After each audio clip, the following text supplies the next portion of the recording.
So what's up everyone, welcome back to our own channel. तो जैसा कि आपको पता है, दिल्ली यूनिवर्सिटी की जो काउंसलिंग है वो स्टार्ट हो चुकी है। पूरा स्ट्रक्चर जो है वो ऑलरेडी रिलीज़ कर दिया गया है। बट अब बात आती है बीएचयू काउंसलिंग की, बिकॉज इफ़ यू नो कि यार, जैसे अगर दिल्ली यूनिवर्सिटी के अलावा आप लोग बीएचयू, इलाहाबाद यूनिवर्सिटी, जेएनयू को भी आप टारगेट करोगे, तो देखो बीएचयू के बारे में आपको पूरी डिटेल्स पता होनी चाहिए। एंड कुछ चेंजेस भी किए गए हैं जो कि इस वीडियो के माध्यम से आपको सारी चीज़ें दिखाऊंगा भी और समझाऊंगा भी। तो इसलिए वीडियो में अंत तक बने रहेगा।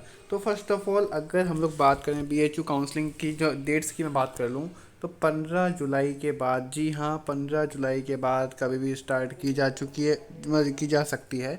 4-5 दिन बाकी रह गए, बिकॉज जेएनयू, जी हाँ, जेएनयू की भी स्टार्ट हो गई है और डीयू की भी ऑलरेडी जो है काउंसलिंग चली रही है। तो अब देखो बेसिकली होने वाला क्या है इसमें। जैसा कि पता है आप लोग को, रिजल्ट है सीयूटी का कब आ गया था, 4 जुलाई को आपका रिजल्ट आ गया था। Admission of a UG courses UG based on the CUET course, आपके जो सीयूटी का स्कोर आया उसके बेसिस पर जो है आपका जो है पूरी मेरिट बनने वाली है। एंड उसी के बेसिस पे ही आपका पूरा सिलेक्शन किया जाने वाला है। प्रोसीजर क्या रहेगा, सारी डिटेल्स बताऊंगा, सारी एक एक चीज़ जो बताने वाला हूँ वो सारी एक ध्यान से देख लेना, जिससे कि आगे दिक्कत ना हो। BHU counselling registration, CAP UG का जो है रजिस्ट्रेशन है बेसिकली।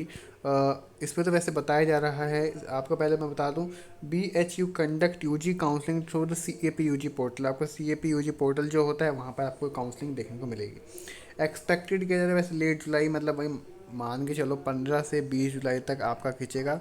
इससे ज़्यादा लेट नहीं किया जाएगा। 20 जुलाई से पहले पहले आपकी जो काउंसलिंग स्टार्ट कर दी जाएगी बीएचयू की, जो भी करंटली अपडेट है। ऑलरेडी मैं बता चुका हूँ इसके बारे में आप लोगों को। And in registration is mandatory to participants to seat allotment. अब बात ये आती है कि अगर आपको बीएचयू चाहिए और अगर आपने जो बीएचयू का जो सीएपी पोर्टल है, अगर उस पर आप लोगों ने रजिस्ट्रेशन नहीं किया तो आपको कॉलेज मिलेगा कैसे। तो रजिस्ट्रेशन करना काफ़ी ज़्यादा मैंडेटरी माना जाता है अगर आपको सीट अलॉटमेंट करनी है बीएचयू के अंदर। रजिस्ट्रेशन तो आपको करना पड़ेगा बेसिकली। अब डॉक्यूमेंट रिक्वायर, ये काफ़ी ज़्यादा इंपॉर्टेंट है सभी स्टूडेंट्स के लिए। तो डॉक्यूमेंट जो लगने वाले हैं बेसिकली, इसमें आप लोग you will need upload scanned copies, मतलब आपके पास जितने भी डॉक्यूमेंट्स हैं सबकी जो स्कैन कॉपी भी होनी चाहिए। लिख दे रहा हूँ, स्कैन। आपको जो है ऑनलाइन फ़ोटो कॉपी भी होनी चाहिए फ़ोन के अंदर भी, और आपको पास ओरिजिनल तो होनी ही चाहिए। और जो हैंड वाली जो फ़ोटो कॉपी होती है वो भी होनी चाहिए, मतलब फ़ोन, सारा सब चीज़ आपके पास होनी चाहिए अवेलेबल। अब डॉक्यूमेंट्स क्या क्या रिक्वायर लगने वाले हैं, क्लास 10 12 की marksheets and certificates, C U T U G का admit card and score card, basically सबसे ज़्यादा इंपॉर्टेंट है। अगर आप कोई कैटेगरी बिलोंग करते हैं like ST, SC, OBC, EWS, पीडब्ल्यूबीडी इन एप्लीकेबल, तो आप लोग को सर्टिफिकेट लगाने हैं। अब मैं इसमें बेसिकली सर्टिफिकेट्स की बात करूँ तो S T, S C, OBC जो सर्टिफिकेट आप लगाओगे तो वो लास्ट जो है 3 मंथ का ही होना चाहिए। 3 मंथ से पहले का ना हो, लेटेस्ट ही होना चाहिए। पीडब्ल्यूडी वाले को चल जाता है, बिकॉज पीडब्ल्यूडी वाले को तो भाई एक ही सर्टिफिकेट बनता है जो कि उनका लाइफ टाइम चलता है, तो उनके लिए कोई दिक्कत नहीं होगी। फिर अगला आपका आता है बीएचयू इंटरनल कोटा सर्टिफिकेट। अगर आपको कोई बीएचयू के अंदर आपका कोई है रिलेटिव वगैरह, तो आप उसका कोटा भी लगा सकते हो। इंटरनल कोटा भी होता है, उसका सर्टिफिकेट भी आप लगा सकते हो। और आपको main passport size photographs and signatures होने चाहिए। वैसे जब आप सीयूटी का नंबर डालोगे तो ऑलरेडी आपके फ़ोटोज़ एंड सिग्नेचर्स अपलोड हो जाते हैं, बट तब भी अपने फ़ोन के अंदर संभाल के रखना ये चीज़ें। अब अगली चीज़ आपकी आ जाती है रजिस्ट्रेशन फ़ीस के बारे में। तो बेसिकली देखो, 500 rupees for general and OBCs and 250 rupees जो है आपका S T, S Cs, P W category जो कैंडिडेट्स हैं, इनकी फ़ीस जाने वाली है। 500 रुपीज़ जनरल, ओबीसी और ई डब्ल्यू एस की है, और 250 रुपये एस टी, एस सी और पी डब्ल्यू डी की है। वैसे देखा जाए तो कायदे से डी यू के अकॉर्डिंग डबल फीस जाती है, बट देखा जाए तो सीट्स बेस इसमें एडमिशन अगर हो जाता है एक तरीके से लाइफ सेट ही होती है इसके अंदर भी। अब फिलिंग कोर्स प्रेफरेंसेस, अब ये क्या है भला भाई। तो जैसे डी में आपको पता है प्रेफरेंस फिलअप करनी होती है। अभी पहले पढ़ के समझाता हूँ आप लोग। After registration choose your desired courses and colleges order to your preference, मतलब इसका बेसिकली क्या है, जैसे डी में है प्रेफरेंस सीट्स बनती हैं, तो इसके अंदर भी आप लोग अपने कोर्स एंड कॉलेजेस के अकॉर्डिंग प्रेफरेंस रख सकते हो। You can select multiple combination examples like, मतलब कई प्रकार के कॉम्बिनेशन बना सकते हैं। जैसे example B A arts in main campuses like Rajiv Gandhi south campuses etcetera. इस प्रकार के आप लोग कॉम्बिनेशन बना सकते हो। कोई सा भी आपको कोर्स करना हो उसकी बेसिस पे जो है आप अपना जो है कॉम्बिनेशन रख सकते हो। अब अगला आता है सीट अलॉटमेंट। तो सीट अलॉटमेंट देखो भाई ऐसा है, सीट अलॉटमेंट के राउंड्स होते हैं, फर्स्ट राउंड, सेकंड राउंड। जैसे डी का आप लोगों का फर्स्ट राउंड हो रहा है 19 तारीख को, तो ऐसे BHU में होता है। BHU will conduct multiple rounds allotment. देखा अकॉर्डिंगली देखा है DU से ज़्यादा राउंड्स इसमें अगर देखने को हमें मिल जाते हैं। सीट अलॉटमेंट इज बेस्ड, तो देखो CUT score out of just a second, यहाँ पे 800 है और 750 के बेसिस पे ही आप लोगों का सिलेक्शन बनेगा। मतलब मैं एक जगह लिख देता हूँ आपके लिए,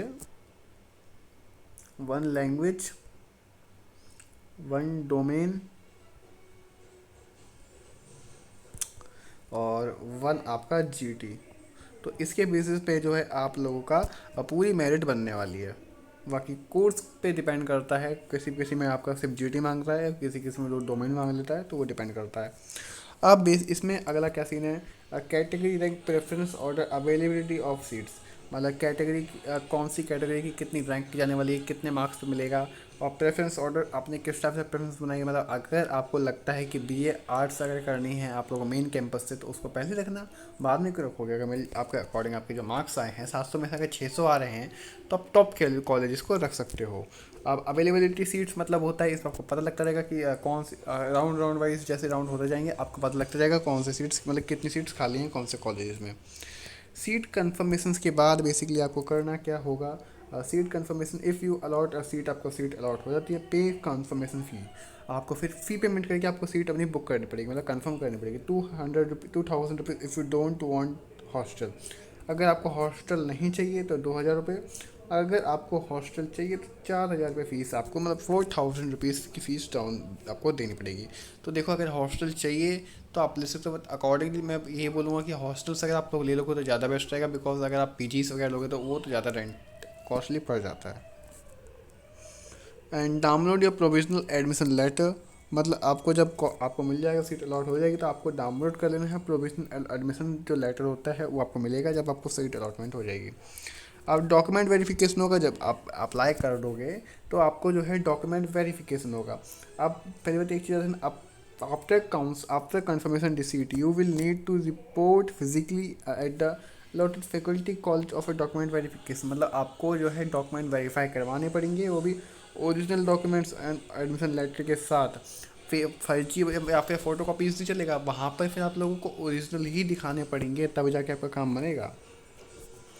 फिर आप जो है इसमें एक और आपको फैसिलिटी मिलती है, लाइक अगर आपको कोई ऐसा कॉलेज मिले जो आपको पसंद नहीं है, फिर कोई आप फिर आपको LLB करनी है, लाइक एग्जांपल के तौर पे अगर आपको करनी है LLB, और अगर आपको मिल जाता है BA का, तो भाई देखो BA सोशल साइंस बोल देता हूँ, सोशल साइंस मिल जाता है, तो आप क्या कर सकते हो, आपको ये वाला कोर्स पसंद नहीं आ रहा है तो आप अपग्रेड कर सकते हो। मतलब अपग्रेड का बटन दबाओगे तो नेक्स्ट राउंड में आपको चांसेस होते हैं कि आपका मन पसंदीदा कोर्स मिल जाए, तो अपग्रेड का फैसिलिटी आपको प्रोवाइड करवाई जाती है, तो जो कि बढ़िया बात है। फिर फाइनल एडमिशन आपका जो है पूरा, जो मैं बता दूं कि documents are verify and fee payment and you have be enrolled officially, classes generally being in सितंबर। तो आपकी जो क्लासेस होंगी इसकी बेसिकली सितंबर के फर्स्ट वीक से ही चालू होंगी, बिकॉज इसकी काउंसलिंग डेट स्टार्ट कर दी जा रही है। और दूसरा जो है आपका जैसे डॉक्यूमेंट वेरीफाई हो जाएगा, आप जो है सक्सेसफुली आप लोग स्टूडेंट बन जाएंगे BHU के, और फिर आपकी जो क्लासेस होंगी सितंबर से आप लोग ज्वाइन कर सकते हो एंड उन क्लासेस अटेंड कर सकते हो।